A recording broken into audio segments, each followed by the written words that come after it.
मन में सावधानी चाहिए, मनोविकार से दूर रहना चाहिए। मन बहुत छोटा सा है, बहुत छोटा, देखने में भी नहीं आएगा, भावना मात्र है। उसी से सुख और दुख का प्रवाह निकलता है, उसी पर कब्जा कर लेने से सुख ही सुख है, फिर दुख नहीं। छोटा सा मन जिसने बस में किया विश्व विजयी हो गया। और विश्व विजयी तो हत्यारे होते हैं, चाहे चंगेज खां हो, चाहे हमारे यहाँ के समुद्रगुप्त हो, और चाहे महान सिकंदर हो। ये तो पिशाच है, राक्षस, निरर्थक दूसरों को पीड़ित करते हैं। महाभारत में एक श्लोक आता है, विदुर जी कहते हैं, विदुर नीति में आती है बात, धृतराष्ट्र के सामने विदुर कहते हैं, विदुर को धृतराष्ट्र ने भेजा पांडवों के पास संदेश लेकर के। यद्यपि खाली राम रमौजा ही की बात धृतराष्ट्र ने कही, दंड प्रणाम करके कुशल मंगल पूछना। धृतराष्ट्र का मन तो दूषित रहा, और 13 वर्ष के बाद पांडव आ गए हैं, तो लेकिन विदुर विद्वान थे, समझदार थे, उन्होंने विस्तार पूर्वक बात की वहाँ, और उनके सामने जो वहाँ का उत्तर हुआ वो भी सब समझे आए। धृतराष्ट्र से कहे कि मैं थका हूँ, कुशल मंगल है, सब कुशल मंगल पूछे हैं, आपको प्रणाम है उनका, आज मैं विश्राम करूँगा, कल बात करूँगा। धृतराष्ट्र को रात भर नींद नहीं आई, पता नहीं क्या बात है। और फिर संगीत की चीज़, लड़ाई झगड़े वाली रजवाड़ों की, तो उनको नींद नहीं आई। तो फिर वो संदेश भेजे, विदुर को बुला लिए। तब विदुर ने कहा, महाराज नींद उसको नहीं आती है जो जुआड़ी होता है, व्यभिचारी को नींद नहीं आती, चोर को नींद नहीं आती, और जो दूसरे के धन को दबा के रखता है उसको नींद नहीं आती। तो अंतिम बात विदुर ने उनको पकड़ा।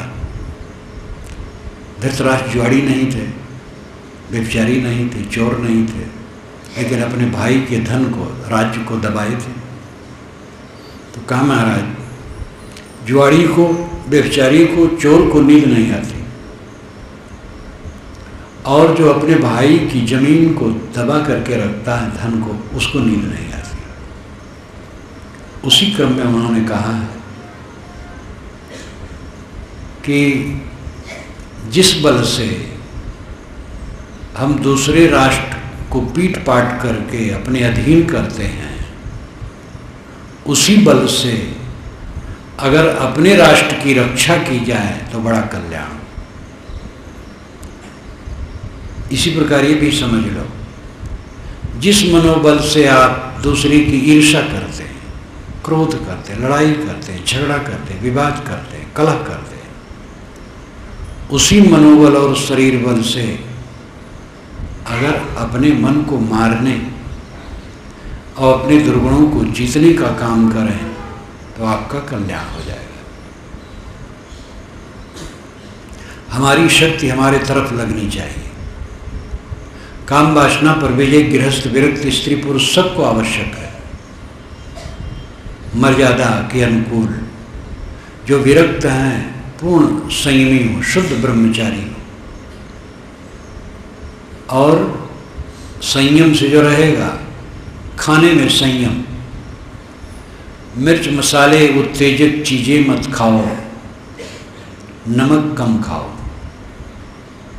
सादा भोजन करो और भोजन कम करो, हल्का भोजन खाया जाता है, 3 बार खाया जाता है। लोग सुबह नाश्ता करते हैं, फिर दोपहर खाते, फिर शाम को खाते हैं, तो ठूस करके खाने की क्या जरूरत है? हल्का हल्का खाओ, देखने में दृष्टि संयमित रखो, निरर्थक न देखो, स्त्री पुरुषों के चमक दमक देखने की चेष्टा न करो। जितने लोग सहज पड़े हैं सब भाई बंधु बहन के समान समझो और निरर्थक दृश्यों पर दृष्टि न ले जाओ। संयम से रहो। विषय वासना के ग्रंथ न पढ़ो। ऐसी पत्र पत्रिकाएं होती हैं जो महानाशक काम वासना उत्तेजक पत्र पत्रिकाएं होती हैं, ऐसा मत पढ़ो। ऐसे उपन्यास मत पढ़ो। धर्म के ग्रंथ में भी अगर ऐसे हैं तो उसको न पढ़ो। धर्म के ग्रंथ में रासलीला महाभ्रष्ट करने वाली है बुद्धि को। अश्लील वर्णन कहीं के भी हो, धर्म ग्रंथ में भी हो, बिल्कुल न पढ़ो। देखना सुनना सोचना सब में संयम। खाने में संयम, हल्का। शरीर हरदम हल्का रहना चाहिए। कम खाओगे महासुखी रहोगे। हल्का रहेगा शरीर, शौच साफ होगा, मन प्रसन्न रहेगा, स्वास्थ्य ठीक रहेगा। जब हम भोजन करते हैं तो पहले वो छोटी आंत में जाता है, वहाँ उसका पेस्ट बनता है और वह फुहारा रूप में बड़ी आंत में जाता है। अगर हम ज़्यादा भोजन करते हैं तो पेस्ट अच्छा नहीं बनता है, अधकचरा रहता है। तो छोटी आंत में तो कुछ रुकता नहीं, सब बड़ी आंत में चला जाता है। चाहे जैसे आप खाओ, कम खाओ ज़्यादा खाओ, सब बड़ी आंत में चला जाएगा। लेकिन जो अच्छा पेस्ट नहीं बनता है, पकता नहीं है, ज़्यादा खाने से पकेगा कम, तो बड़ी आंत में जाने पर आंत की दीवार में वो चिपकेगा और जब टट्टी जाएंगे तो उतरेगी नहीं, उतरेगी तो थोड़ी, बाकी बच जाएगी। इस प्रकार समय समय से थोड़ी उतरती रहेगी, आंत में चिपकती रहेगी। आंत में चिपकी हुई गंदगी सड़ेगी, गैस बनेगी और वो रोग के रूप में शरीर में उत्पन्न होगी। कब्जियत सारे रोगों का घर है। अगर आप संतुलित खाएंगे, जल्दी पचने वाला और कम खाएंगे तो पच जाएगा, उसका पेस्ट अच्छा बनेगा। बड़ी आंत में जाएगा तो दीवार में उसके नहीं चिपकेगा, वो खिल करके टट्टी के रूप में हो जाएगा और जब सोच बैठेंगे उतर जाएगा, गैस नहीं बनेगी, सब बढ़िया रहेगा। इसलिए भोजन सदैव सादा और संतुलित करो। कड़ी भूख लगने पर खाओ और संतुलित खाओ। और ब्रह्मचर्य के लिए भी अत्यंत आवश्यक है। पेटू आदमी शुद्ध ब्रह्मचारी नहीं हो सकता है, जिप चटोर शुद्ध ब्रह्मचारी नहीं हो सकता है। सदगुरु ने कहा है, साधन को पछताए, मूड मुड़ाया मुक्ति को, सालन को पछताए, गोड़ा टूटे जोग बिन और उनसो सिथलाए।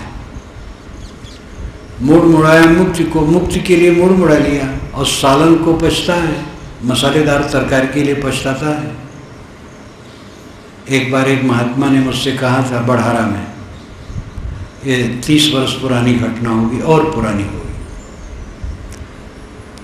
साहब आप यहाँ सब्जी बनती है, जरा तरकारी भी बनवा दिया कीजिए। तो सब्जी बनती में निशादी बनती, तरकारी नहीं चोखी, व्यंग में कहा था। वैसे महात्मा भी होते हैं। एक महात्मा ने हमें लखनऊ में कहा था, ये तो 40 वर्ष पुरानी घटना है, कि साहब नमक बहुत सस्ता होता है, इतना नमक कम क्यों डालते हैं? तो मैंने कहा आपके सिराने एक बोरिया नमक धरवा दो, तो शर्मा गए।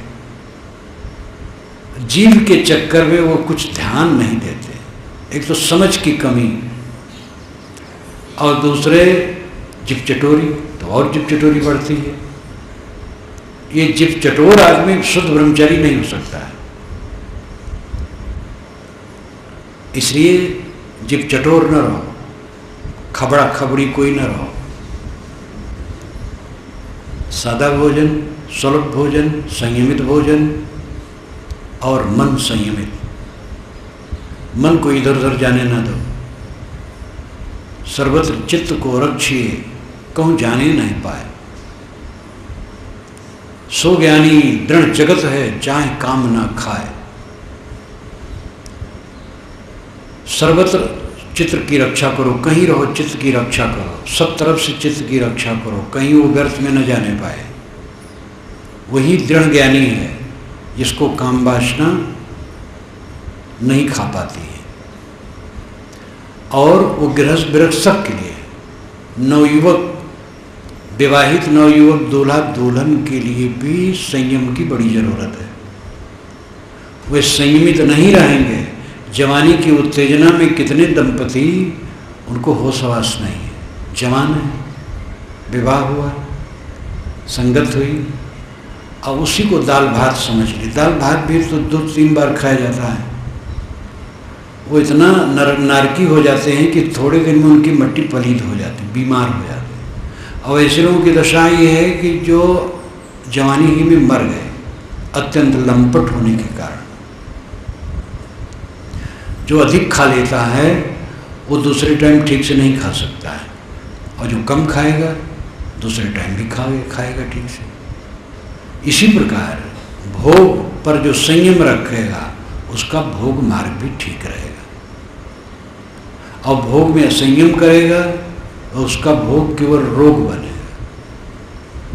इसलिए गृहस्थ को भी और नव दंपति को भी संयम की आवश्यकता है। ये तो गृहस्थ धर्म के लिए भी बताया गया है, ये सब बातें शास्त्रों में। खान पान में संयम, देखने में संयम, स्पर्श में संयम, अपने अंग का जो उत्तेजना वर्धक अंग है, धोने नहाने के अतिरिक्त कभी स्पर्श न करो।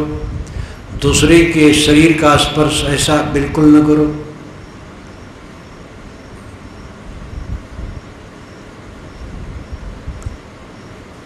शुद्धता का ध्यान रखो। अपना ही शरीर गंदा है, दूसरे का शरीर गंदा है, किसी का शरीर छू करके स्पर्श करके क्या फायदा है।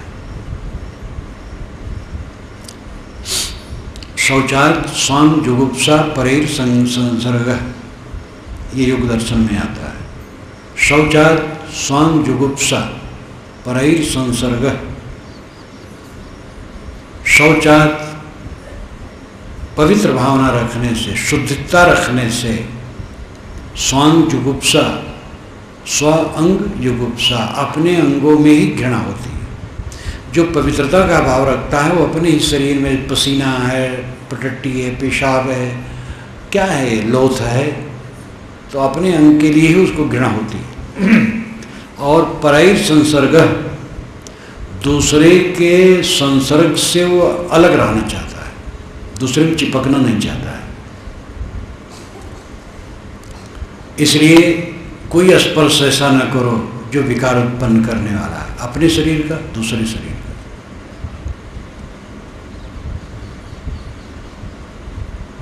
चित्त की सावधानी बराबर रखो, चित्त इधर उधर बहने न पाए। गलत साहित्य न पढ़ो, गलत संगत न करो। ऐसे लड़की और लड़के होते हैं जो खराब दृष्टि वाले होते हैं। ऐसी गलत लड़कियों की संगत करके लड़कियां खराब हो जाती हैं, और ऐसे लड़के खराब हो जाते गलत संगत पढ़ करके। एक सीधा साधा लड़का यहाँ का सज्जन, छत्तीसगढ़ का ही, कुसंग में पढ़ करके जो नष्ट हुआ, उसने अपनी हिस्ट्री बताई, और बहुत सज्जन था। तो कुसंग भ्रष्ट करने वाला है, इसलिए कुसंग से बचो। संयम से सच्चा सुख का स्रोत फूटता है। सदा रहे सुख संयम अपने, वसुधा आदि कुमारी। साहिब की एक पंक्ति बीजक की काफी है। सदा रहे सुख, सदा सुख रहेगा। कैसे? संयम अपने पर संयम करने से। फिर प्रलोभन की बात को उन्होंने आगे कहा, वसुधा आदि कुमारी, वसुधा तो सदा से कुंवारी है, तुम उसके चक्कर में न पड़ना। वसुधा पृथ्वी, वस कहते हैं धन को और धा कहते धारण को, जो धन को धारण करे वो वसुधा। पृथ्वी धन को धारण करने वाली है, इसी में रत्न है, पत्थर, कोयला, सोना चांदी, पानी, तेल, पेट्रोल, अन्न, फल फूल इसी से उगते बढ़ते हैं, पेड़ पौधे, धरती सबकी उत्पत्ति का स्थान है, इसलिए वसुधा है। वसुधा सदा से कुंवारी है। इस वसुधा को कोई अपने बस में नहीं कर पाया।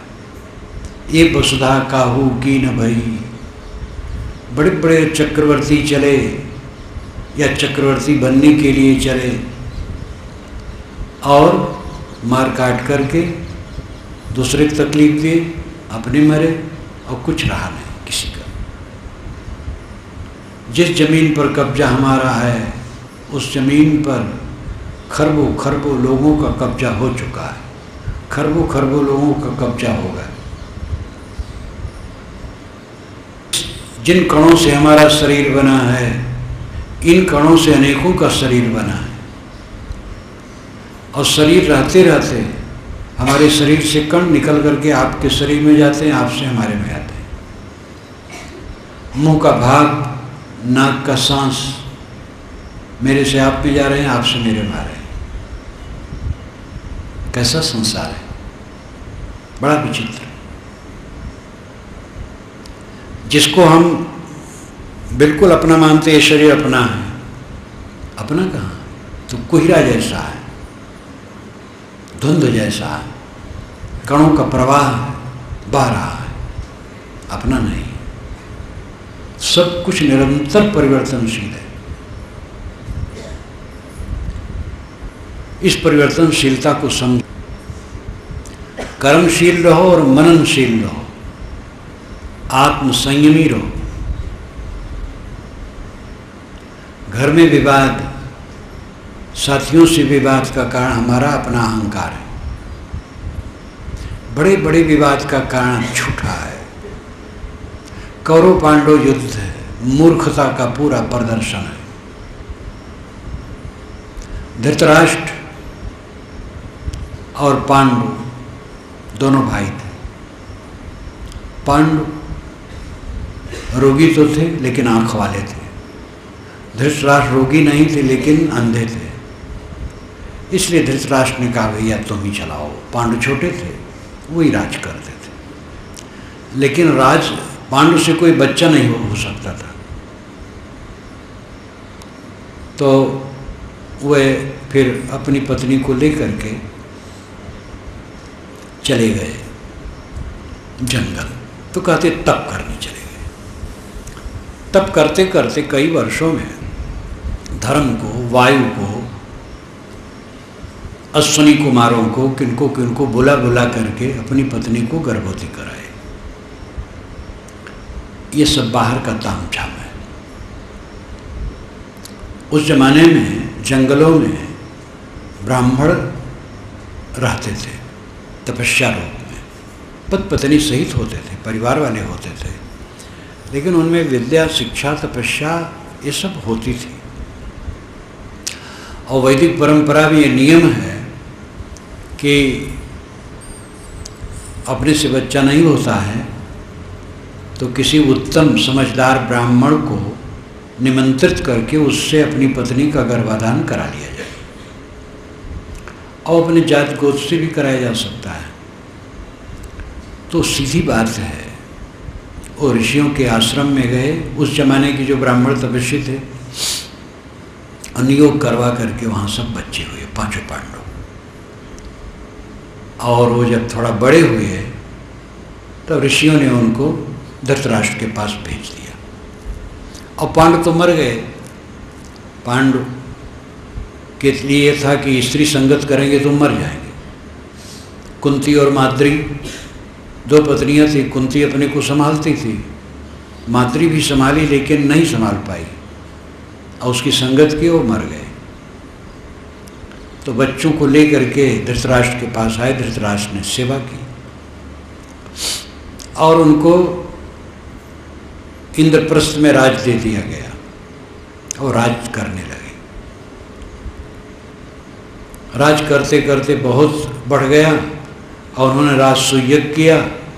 तो राजसूयज्ञ में धन धान बहुत आया और बहुत रजवाड़ी उनके अनुगामी हुए।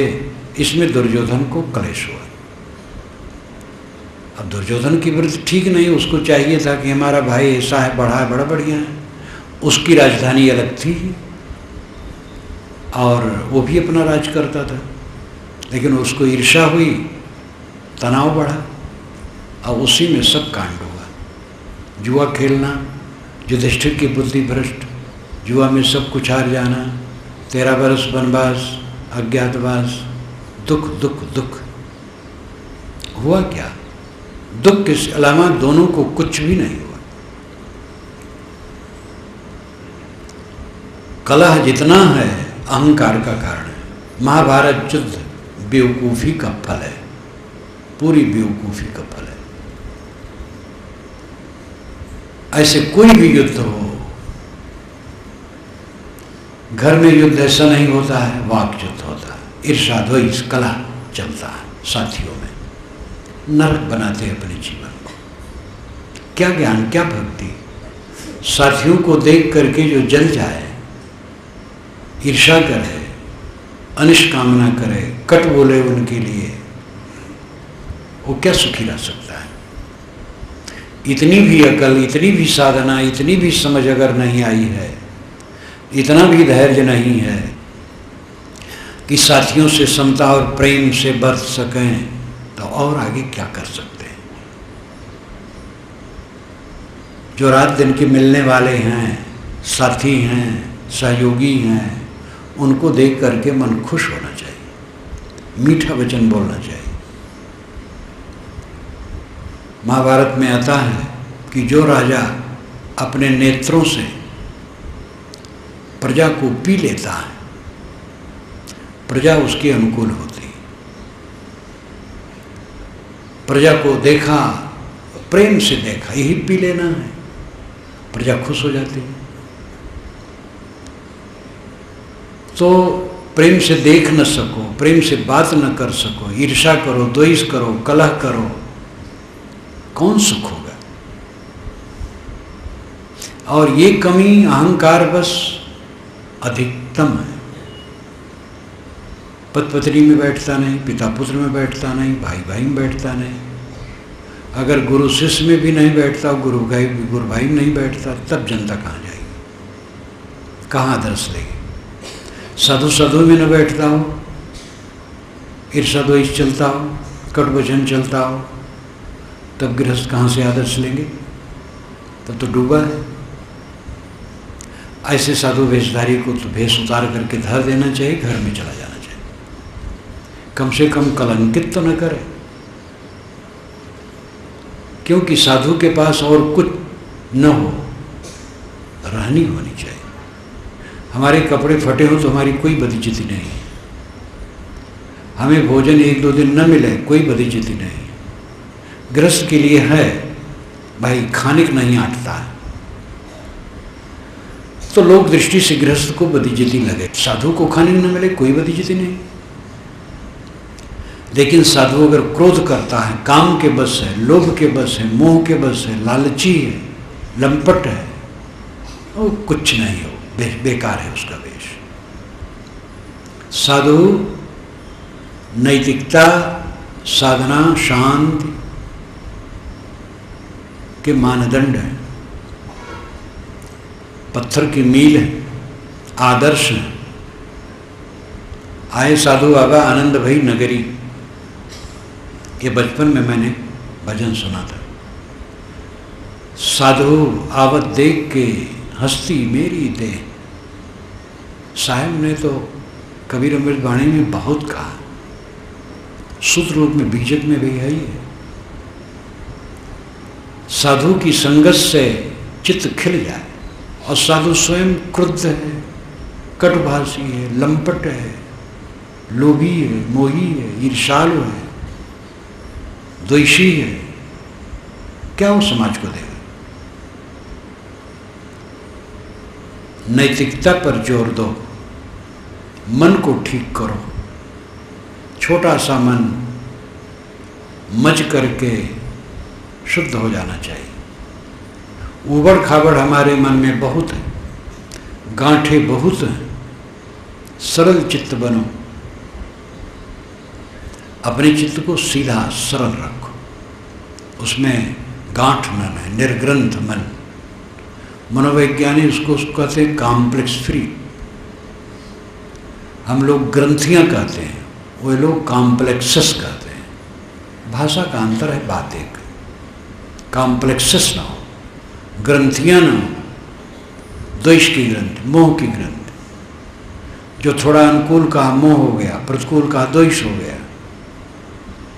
इस प्रकार मन बना करके कोई सुखी नहीं रह सकता। सुख का सच्चा साधन अपने मन वाणी इंद्रियों को निर्मल करना है। निरंतर इनको परिमार्जित करते रहो, कर्मशील रहो और मननशील रहो। मनुष्य शरीर कर्म भूमिका है, कर्मशील रहो। कर्म जानवर भी करते हैं लेकिन मननशील नहीं होते हैं। केवल कर्मशील है तो मनुष्य का जीवन पूरा सफल नहीं। मननशील रहो। मननशील का अर्थ है समझदारी का काम करने वाला मननशील है। प्रज्ञा जिसे कहते प्रज्ञा, पाली भाषा में पैया कहते हैं, अर्धमागधी में पणा कहते हैं। और पणा से ही पंडा बन गया है और पंडा से पंडित बन गया। प्रज्ञावान और पंडित एक बात है। सरल भाषा में कहें समझदार, समझदार अथवा पंडित। पंडित भारी भरकम शब्द है, जरा समझदार हल्का लगता है। नहीं, पंडित का असली अर्थ है समझदार। बुद्धि नहीं, बुद्धि तो बहुत है लेकिन समझदारी नहीं है। बुद्धि बहुत है, तंबाकू खाते कौन समझदार है? बीड़ी पीते हैं, शराब पीते हैं, लड़ाई करते हैं, झगड़ा करते हैं, कलह करते हैं। बड़े बड़े डाकू बुद्धिमान होते हैं एकदम। बड़े बड़े जो डाकू हुए हैं, चोर बदमाश हुए हैं और आतंकवादियों के लीडर, ये सब बड़े बुद्धिमान होते हैं। राजनेताओं में बड़े बड़े बुद्धिमान हैं जो अरबों खरबों का गमन करते हैं। तो बुद्धिमान को पंडित नहीं कहते हैं। बुद्धि बहुत है, इससे पंडित नहीं। समझदारी पांडित्य। और समझदारी का अर्थ है क्या करने योग्य, क्या नहीं करने योग्य है, इसको समझना। न करने योग्य को न करना, करने योग्य को करना, ये समझदारी। न खाने योग्य को न खाना, खाने योग्य को खाना। न पीने योग्य को न पीना, पीने योग्य को पीना। न बोलने योग्य को न बोलना, बोलने योग्य को बोलना। पारखी दृष्टि। पंडित पारखी करीब करीब है। पंडित पंडा युक्त, प्रज्ञा युक्त, पणा युक्त, पैया युक्त। पंडा यस्य बुद्धि पंडा सुपंडिता, सत्या सत विवेकिनी बुद्धि पंडा। यस्य बुद्धि पंडा सुपंडिता, सत्या सत्य विवेकिनी बुद्धि को पंडा कहते हैं। और जिसकी बुद्धि पंडा है वो पंडित है। सत्या सत्य विवेकिनी बुद्धि ही तो परख है। इसलिए पंडित वही है, समझदार वही है जो हानि का काम नहीं करता। जिसने अपनी हानि को जीत लिया वो दूसरे की हानि कभी नहीं कर सकता है। जो अपनी हानि नहीं करता है दूसरे की हानि कब करेगा? क्रोध आना अपनी हानि है, काम लंपट होना अपनी हानि है, पेटू होना अपनी हानि है, अधिक खाना अपनी हानि है, कलह करना अपनी हानि है। जो अपनी हानि नहीं करता दूसरे की हानि नहीं कर सकता है। वो तो द्वार ही बंद हो गया। अपनी हानि शुरुआत है दूसरे की हानि करने की।